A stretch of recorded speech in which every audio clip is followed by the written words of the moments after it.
Welcome to the Case for Construction Culture podcast. I'm Tom Esch, president of Esch Consulting. We're talking about balancing safety with profitability. We'll probably talk about some other things because I'm here with Mark Ray, Public Works Director. Thanks for having me, Tom. You're welcome. Glad to be here. Public Works Director in Burnsville, either the 9th or 10th biggest city, depending on which thing I was reading. Or 14th based or on 14th, population. But it's a big city, a big suburb here in Minnesota on the bluff of the Minnesota River.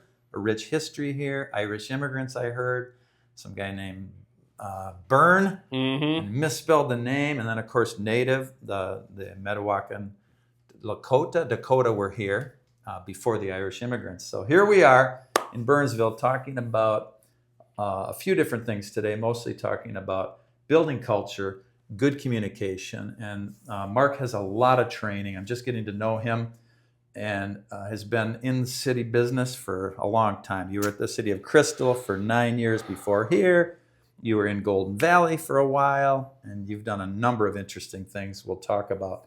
But I want to ask first, when it comes to culture, could you tell a story that highlights for you one of the essential aspects of culture? Yeah, well, I think at the end of the day, culture eats policy for breakfast. Yes. And so I think culture is the most important thing when you work within a group, whether it be your coworkers or a volunteer group or whatever. It's how that tone is set. And so as a leader moving into that space, what I've really learned is that's the first thing I try to learn, observe, feel out, understand the culture, and really try to take note and notice of, and this is not the great analogy, but looking at, what's the symptoms and what is the diseases, right? And that usually has a negative connotation to it. But what are the real problems and how are those problems manifesting? And make sure you're spending time on trying to get to the core issue, which is definitely not always fun, but I think really needed to try to move a culture, advance a culture to a point where people feel, their opinions matter, that they feel involved and engaged in the process. Because if people don't have stake in that collective movement, that's going to be really hard. I mean, change management is hard enough. If you don't have any buy-in at all, it's nearly impossible. Absolutely. And it's especially challenging, as we all know, in the public works realm. These can be extra tricky. I don't know that I would say public works is extra tricky. I think the nuance with public works is our profession has something for everybody. And so I have the privilege of overseeing fleet, natural resources, engineering, streets, and utilities. And each one of those groups have very different jobs, and they're all connected. And so they have, the staff have identities within those groups, and we have identities as a public works department. And so as we talk about culture, really you have to keep that in mind of how are they maintaining that group identity, because that's so important, and also feeling part of that team and understanding the unity and mission in that we are all moving in this general direction. And here's how our efforts support another group's efforts. That's, I think, what makes public works very unique. We have something for everybody, and also a challenge in just how you kind of shape that culture. Added on top, of course, the fact that some of our staff tend to work by themselves and others have to work in groups. And so those dynamics play into it too. And so it's definitely challenging, a lot of different perspectives in terms of just people's reality, but I think it's fun. And at the end of the day, as we talk about, right, public works, we make normal happen in the community. And so not losing sight of that and moving forward is hopefully the unifying cause. Boy, we could use a little normal right now. In Minnesota, there's been some tragic things happening with absolutely. shootings. The shooting of legislators is absolutely tragic.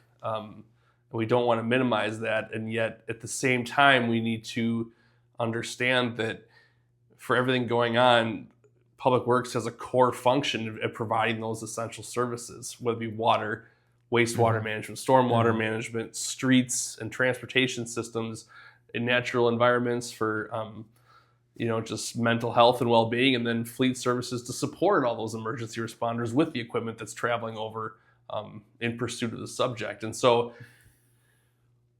we can't forget that core role that we have, regardless of what's going on, whether it be a snowstorm, whether it be a large gathering, even, let's say the Super Bowl, large events. Those fundamental things have to continue and we can't become complacent in that, because that could take a stressful event and make it even worse. Yeah. Well, what are you excited about, Mark, as you look at here halfway through the year? What excites you about Public Works? You clearly have a passion for this business. What are you most excited about here in Burnsville? Well, I think here in Burnsville, we have a lot of exciting things that we're working on. We finished a number of capital studies. Those are being used to inform some of our long-term planning.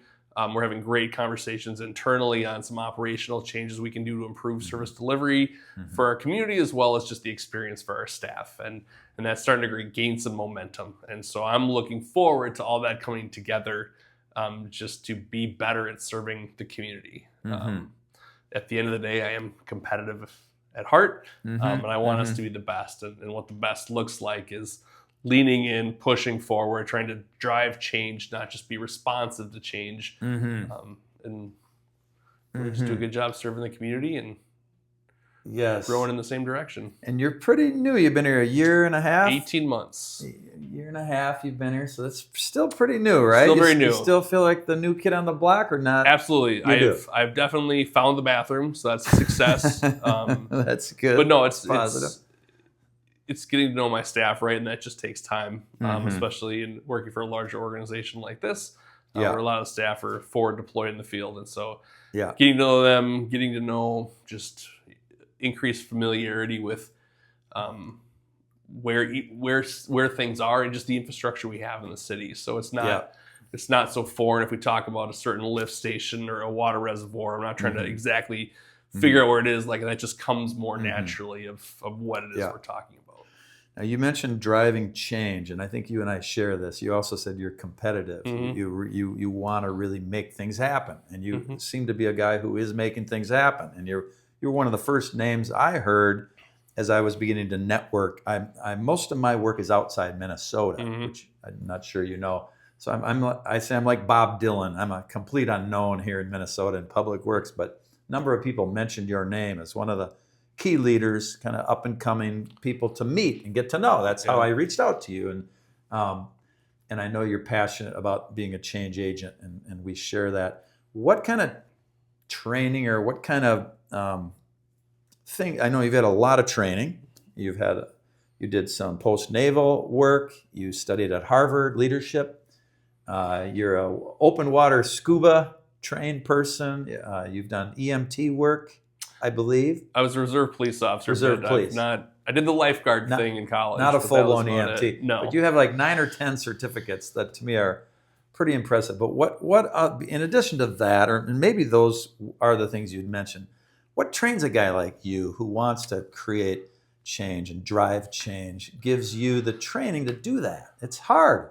I've tried, and I've succeeded a few times. Yeah, so first of all, very humbled to be honored by my peers for my role in public works here. But I would link back to mentors that I had earlier in my career, and them really having a passion for public works and having a passion for people to be involved. And so for those watching this, I would definitely encourage them. If you're new in your career, try to get connected, whether it be the American Public Works Association, Minnesota chapter, or other professional networks. And then try to find somebody. Maybe it's a mentor, maybe just somebody who's passionate about the profession. And use that resource, because at the end of the day, we all support each other. We're all in this together. And so we got to kind of build that positive energy, not only to make our jobs hopefully more fun, but also bring up the next generation of public works staff to continue the mission. For me, as far as the training goes, it really, was just a curiosity about the way things worked. Whether that was what drove me to be involved in civil engineering and public works as a profession starting at a young age, or really just as I've continued to grow older, just learning more about the way things work around. And then understanding, and again through that professional network, learning about other opportunities for education and networking, and meeting somebody saying, hey, you might be interested in this, and taking the effort to go learn about that. That's what actually got me to the Naval Postgraduate School for the Executive Leaders Program. I met a few people there that then pointed me to Harvard program? Nope, that was my first one. Okay. Connected to some people that led to some other doors and opportunities. And then one of those other opportunities connected to somebody who pointed me with the Harvard one. And so it really, things build on each other, Mm-hmm. and you just have to be open to saying yes. Mm-hmm. And sometimes it might scare you. Yeah. Sometimes it might not be quite clear what's going to happen, but just having confidence that this is going to work, or it'll be a good experience, and let's move forward with that. Sounds like a combination of networking, training programs, your own background and your own studies even before you got into public works, and then mentorship. Would you name any people that have been good mentors? Yeah, so my first public works director was Janine Clancy, and so she was definitely passionate about the profession and passionate about really bringing up the next generation. And if you look at a number of us that have worked under her, she definitely did a great job. Janine, I've read her name, but I don't know if she's still working. She's with TKDA currently. Okay. Janine Clancy. Awesome. So you've had some fortune to be around some talented people. Absolutely. And I love that you mentioned it's a woman, because there aren't a lot of women in public works. True? Or is Burnsville different? Nope, that is definitely correct across the profession. Yeah. I think it is slowly changing, and I think just like public works, most people don't even know that we exist as a whole. I think there are certain demographics that don't even know like that lack of understanding of that we even exist is further compounded. And I think that's one of the things that's on us as a profession, is to really try to move beyond just being stage crew behind the scenes for people's life, and try to help them become aware of all the cool things we're doing. You seem like you are doing a lot of cool things. Anything you want to highlight? Well, I think the biggest thing that finally happened is I had the opportunity to go talk to Burnsville High School here. They do musical, well, they do theater. I was able to talk to the stage crew. Oh, really? For theater, and just said, hey, how many of you even know about public works, right? And basically nobody raised their hand, but that is a really good parallel, right?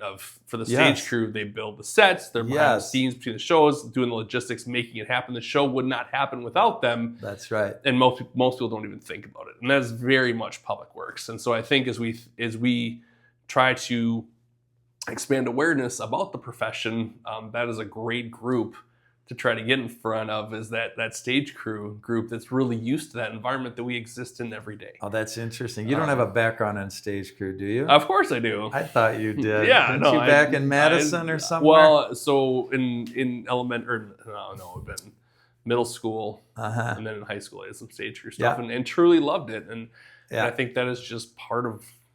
You set the stage. You're kind of in the background. You're not the star of the show. Correct. You're the people making the show happen. But between stage sets, if you leave that one shoe on stage because you forgot to move it off, people see it. Yeah, well, both do they see it? So, or that pothole. Right, that they're not happy about. The subtitle of this podcast is Balancing Safety and Profitability. I don't know if you think about safety and profitability, but I know safety is a huge value, and I know you're a really bright guy, and I'd be curious, how do you think about safety in terms of the world we now live in, where safety is very different from what it was 20 years ago when you and I were in the business, and how do you balance the need for get the shoe out of the road or get this? I mean, how do you balance those needs for safety with maybe, say, if not profitability, sustainability, or quality services? Within the public sector, the primary thing we operate in, the currency we operate in, is the public trust. And so as far as safety and the public trust goes, obviously there's a much closer connection there. I think that really ties back to your culture, right? And how are you building a culture? And a great example of that, if you look at one of the Gallup questions, it's I have a best friend at work, and I've looked into that, and really what their core thing is, if you are in a work environment and you see something that's out of place that could hurt somebody else, if you have a best friend at work, you are inclined to engage in that space. So let's say somebody climbing a ladder and it looks a little unstable, you might go hold that ladder for them, as compared to, if it's something you don't have that personal connection with, you might just go about your business. And that really ties back to culture. And so I think, to me, safety and profitability, the link there is actually culture. And interesting. And how are people thinking about the space they're working in? If I see something, am I going to fix it? Or maybe I can't. But do I still own finding somebody who can help me fix that situation? And a great example I'd use is just, for example, if you're out driving around, you see a signal in flashing red mode, right? clearly malfunctioning. You don't see anybody around trying to fix it. Are we as public works professionals, we know that's not right. Hopefully we know who to call, right? If it's not the city, it's the county or the state, making them aware of it so they can bring out the appropriate staff to get that signal back in normal operation to support public safety and vehicle operation. How do we think about that? How do we think about culture? How do we think about safety? And not even as it right in front of us, but that cascading impact of, if I don't do this, then what? How do I own that space?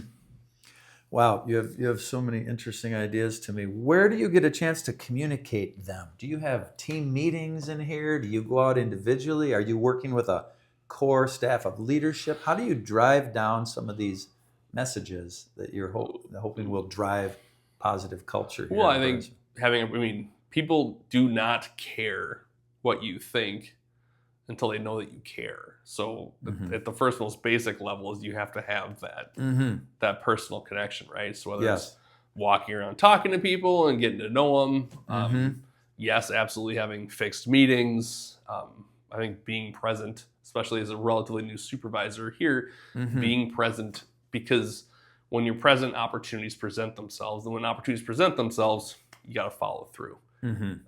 So whether it's, showing up on a water main break or, coming in to see staff, for a plow event, you can't, if an opportunity presents itself, you cannot let it pass because you really don't know when that might come again. And so it's really being intentional about those moments and being persistent and showing up. And I think, quite frankly, it's also about delivering for the staff, right? Like, my job is to get them the resources they need, point them in the general direction, and get out of their way. They know their jobs well. Yeah, they're committed to the city, and so how do I live that value out? And so maybe there's something they're struggling with. They've been struggling with for years. If I can get that out of their way, if I can remove that hindrance from their ability to deliver services, why wouldn't I do that? Yeah. And the benefit about me as a director, and maybe also sometimes a curse, is a lot of some of my day-to-day work, I'm flexible in when I can do that. So for me, my days are generally spent meeting with people, talking with people, walking around, trying to engage and just stay up with what's going on, so that they need something, I can immediately turn around with a decision so they can keep doing the work to serve our community. Some of those emails or some of that other, more paperwork side stuff, that'll get done for me between 8 and 11 at night or on the weekends, because I can sit, I can think then. But during the day, it's about caring for the people so they can care for the community. Wow, you're putting the hours in. You're really working 8 till 11? Well, that's the evening shift I work. Oh, when you work? I work the normal day, and then I'm a dad for a little bit, and then snap back into it. Come back. Wow, that's nice. You can be a dad. I love that you're caring for your kids. Yeah, I think I heard a really good analogy. It's people talk about work-life balance, and we can have a whole discussion about that. I don't necessarily believe it. I think there are phases of life, and there are some phases where some things are more important than other things. And obviously, as an employer and employee, you still have to deliver, but you always should keep a sense of where that's at. Yes. My kids are getting older now, so I have the ability to kind of pivot more back into the work side because we're not changing diapers and shuttling them around everything and all that stuff. Yeah. Different phases require different abilities and time. Well, and it's recognizing that, right? And if you're in a phase where you're trying to push something that's not going to move, don't fight it. Yeah. Say, you may almost make it sound too easy, Mark. What are the challenges building culture? And we'll get to a story in a minute, but any challenges you can name as you've tried to, in all your years of public works business, are there moments or certain challenges that keep repeating that you see that are really tough? Well, I think if you're persistent, it's a long game. It is. And to do it right, it's not fast. Yeah. And so you really have to resist the temptation of trying to do it fast. Yes. Or cutting corners. Yeah. How long does it take? Let's say you go into a city. How many total workers do you have here? Here we have just shy of 80 full-time workers. In public works. And then we scale 80. Up to So let's say I go into City of Burnsville. They say, we want you to change the culture. I want to hire you to change my culture. I have 80 staff. We're doing okay. We've done a few things, but we've got a few guys rough around the edges. And, it's been a little tough. We had to fire a couple guys. Is this a month? Is this a decade? How long does it take to drive some change? Right out of the gate, I would immediately push back and say, let's be very careful on blaming people for things. Right? To what extent is the culture impacting them as much as they're impacting the culture, right? Again, think disease and think symptoms. When you walk in there trying to single out people, that inherently sets the wrong tone. Yep. One of the things that was, and I don't know where I heard this or whatever, but there was some study where teachers were told, like, hey, you have a really high performing group of kids. Yeah. And another group was told, like, oh, hey, you used to have a group of kids, whatever. And even though statistically the groups were the same. Yeah. They did a post study, and what they found was the kids who had the teacher who was told these are higher performing kids scored better, Did right? Better, yes. So I like to approach that mindset of, hey, there's a lot of potential here. Let's try to harness it, right? So immediately reframe the conversation from the start. Love it. I would say here in Burnsville, it's 3 to 5 years. 3 to 5, that's typical. Yeah. Typical. And then the challenge with that is, how do you try to get some of that to be, if you want to use the good to great analogy, right? Yeah. How do you get that flywheel to build its own momentum? Yeah. And that is really a challenge. So that will continue when you go. Well, when I go, or just that it'll continue without me having to keep pushing and apply the energy on it, right? That people have internalized it, they've seen the value of it, and they're helping sustain the flywheel. Yeah. Wow. Unless you have any other thoughts or questions for me, I just have one last question here, and that's, do you have a story of a time where you attempted to really drive some change within a culture that went well or went south? When I first started Crystal, there were some challenges. And so about 6 months into it, I launched a program I called Public Works 2.0, for lack of a better term. Public Works 2.0 is centered around three things: a respectful workplace, a commitment to public service, and then a commitment to like self-growth and professional, or kind of just bettering ourselves. And so along with that, kind of like, here's the vision, we did some things that went along with that. And that kind of ties back to a conversation we had earlier about, I want people to walk into a room and be proud of the organization they work for, proud of themselves, and feel like they're given the tools to succeed. So that was years in the making, and I think at the end of it, people were proud of the organization. They were maybe not always happy to come to work, but I hope they felt like they were part of delivering the mission and providing the services to the community. So it was a success. I would like to think it was a success. 2.0. Was there any measurable indicators that said it was a success? People are always asking me to measure my work. Yeah, I mean, it's really hard to do, but was there anything? So the way I would measure it is when I would get questions from people, or if I wasn't around and they had to make a decision, the thought process that they would go through was very much exactly what I wanted them to do. What is the right thing to do? And the right thing is absolutely money. It's public trust. Is our future self going to hate our current self for a decision we're making right now? From a maintenance thing. And so they worked that process, and really, I feel like they had sound decision making even when I wasn't around. And so that was something I was very proud of. And I think a number of staff have moved on to great things. And that's always fun to see too. Where they've since left the organization and are flourishing elsewhere. That's a good indicator that something good happened. I don't doubt many good things happened with that. And are they still doing it? Public Works 2.0 still happening? I don't know. I don't know if that exact term is still around. But they still value what you were introducing. I would hope they do. Obviously, I'm not there and don't have eyes on them quite the same. You're going to do Public Works 3.0 here in Burnsville? No, because that'd be a weird phrase. Yeah, I think it's more, I mean, don't get me wrong, like my philosophy, my approach is still the same. Yeah. But it's also understanding that each organization is different. There may be some commonalities, but not bringing a framework to a problem, but really trying to see what you have in front of you and work with that. Yeah. Well, I appreciate your time very much. If people want to find you, Mark Ray, here in City of Burnsville, where could they go? Where would they If they want to find me, Find well, you. hopefully not looking for me here. Exactly. Jeez. If for constituents, obviously my contact information's on the city website. If City you want to website, connect professionally, come find me on LinkedIn. LinkedIn. Yeah, those are the best two ways to get a hold of me. Awesome. Thank you, Mark. All right, hey, appreciate your time. Take care. All right. Bye-bye.